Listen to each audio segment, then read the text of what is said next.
se conforma una cooperativa?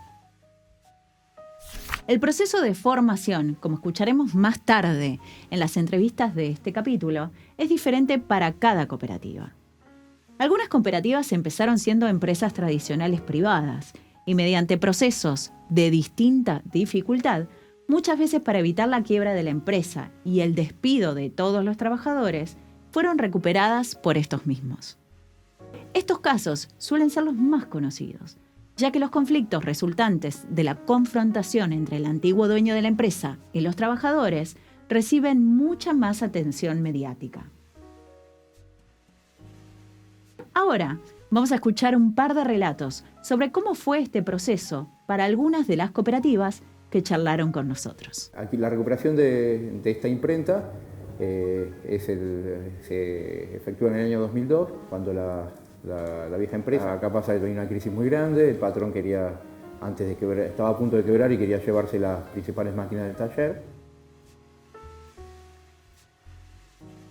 La reacción, así como se dio, fue casi que la provocó el patrón, porque en horario de trabajo, estando nosotros acá, trae al mecánico para desarmar la máquina y le dice, bueno, ayúdale, ayúdenle que tiene que desarmar. ¿Cómo desarmar la máquina? ¿Y claro, qué vas a traer? Porque hasta ese momento decía que tenía vendida las máquinas, que la iba a vender, qué sé yo, pero que iba a traer otra máquina. Iba a traer otra máquina. Digamos, una cosa es llevarse una y traer otra, y otra es llevársela y no traer nada. Si lo hacía un sábado, capaz que no embromaba, ¿viste? Sí. Pero no, un día de semana lo quiso hacer como... Creo que algo, ¿viste? Le dijo que tenía que hacerlo en la cara, como hacértelo en la cara para que después vos no tengas nada que decir. La nuera de uno de los compañeros era abogada, y ahí mismo inmediatamente la llevó a hacer una denuncia. Y ahí dice, no, pero estas máquinas no están en el inventario, responden en el juzgado. Claro, porque habían venido a hacer un inventario y esas máquinas no lo habían... No figuraban. No figuraban. Estaban ahí, pero no las vi, ¿viste? Hizo así, no la vio. Lo primero, nosotros presentamos varias propuestas para mantener la continuidad laboral, aunque sea de manera circunstancial, y nos envía la policía. Los primeros que llegaron para ayudarnos cuando se da esa situación son los primeros los compañeros. Un centro jubilado que había acá en la esquina también. Habían contado que éramos 8 personas y nos mandan 8 carros de asalto de la policía y dijeron, bueno, con eso ya... Si éramos solos, bueno, no teníamos que hacer. Levantamos la mano y nos íbamos, pero como había mucha gente y se ponía complicado, si nos querían desalojar tenían que, no sé, barrer con mucha gente delante digamos, tenían que hacerlo de manera violenta. Había venido Crónica TV, por ejemplo, y lo transmitía en directo, que querían desalojar una fábrica donde los trabajadores querían trabajar, y nosotros decíamos que queríamos trabajar, que no queríamos ser una carga, si nos íbamos a ser desocupados, íbamos a hacer un costo, y esto iba a quedar cerrado, se iba a desguazar, se iba a transformar en cualquier cosa. No logran desalojar, nosotros nos resistimos a irnos, que si no nos tenían que sacar por la fuerza.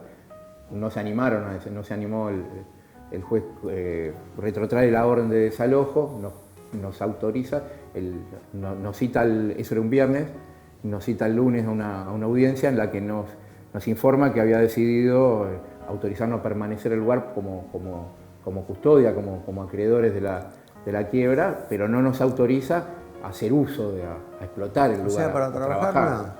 Claro. Y nosotros ya ese momento, para sobrevivir, ya estábamos haciendo trabajo, porque es con lo que la única manera que teníamos de tener algún ingreso. De hecho, teníamos un libro que... Claro, justo estábamos haciendo el libro que son las asambleas populares, que se llamaba el libro que estábamos populares, haciendo. Sí, popular. Y teníamos que entregarlo. Y bueno, ese fin de semana, antes de citarnos con el juez, y como había dejado una guardia policial en la puerta que no nos permitían sacar cosas, imagínense, ni entrar cosas ni sacar, eso lo sacamos por un agujero en la pared con ayuda del vecino de al lado. Esos libros se entregaron ese sábado para que se ha presentado el libro y bueno, y lo sacamos por idea del vecino que dijo, bueno, hacemos un agujero en la pared, lo sacamos, lo tapamos con un cuadro y ahora para recordar esa ayuda que tuvimos, tenemos un marco y los 4 ladrillos que tapan en una sala que hay al lado de la oficina. Y después empezamos a entrar papel por ese mismo hueco. Agujero y seguimos imprimiendo y con eso fuimos sobreviviendo varios meses hasta que logramos el objetivo que teníamos, que haya una solución política, que en octubre de ese mismo año se promulga la ley de expropiación de este lugar, se declara de utilidad pública y entregan el lugar en comodato, el lugar y las máquinas, para que podamos trabajar la cooperativa que habíamos armado los trabajadores a partir de ese momento.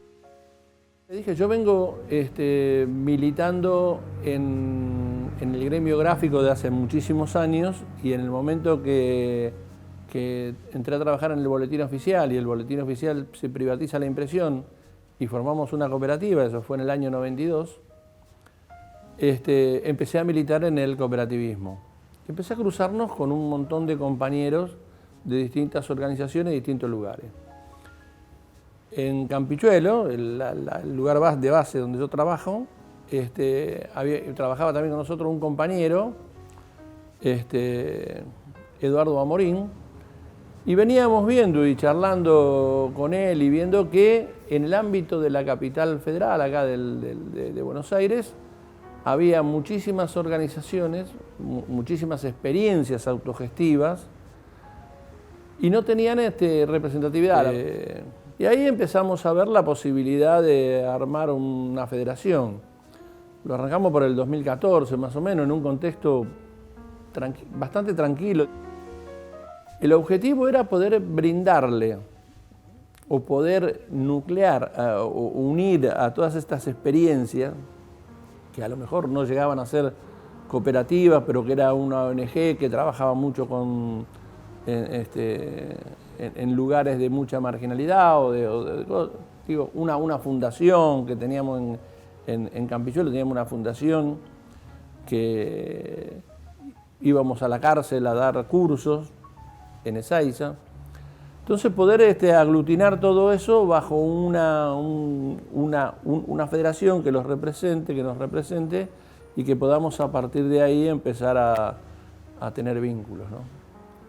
Fundamentalmente nosotros venimos de un sector que es las recuperadas, las cooperativas, las empresas recuperadas, que legalmente son cooperativas, pero es otra característica, es una empresa que el patrón la abandonó, que se fue o algo, y los trabajadores se hicieron cargo, y ahí hay mucho para trabajar.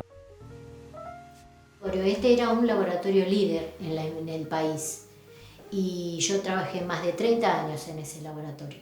Después el dueño nos dejó de pagarnos, y un día, esa primera, nos dejó a todos en la calle y cerró sus puertas. Los empresarios quisieron retomar, nos mintieron a todos los trabajadores que querían retomar lo que es la actividad de trabajo del laboratorio, pero fue una mentira porque no fue así.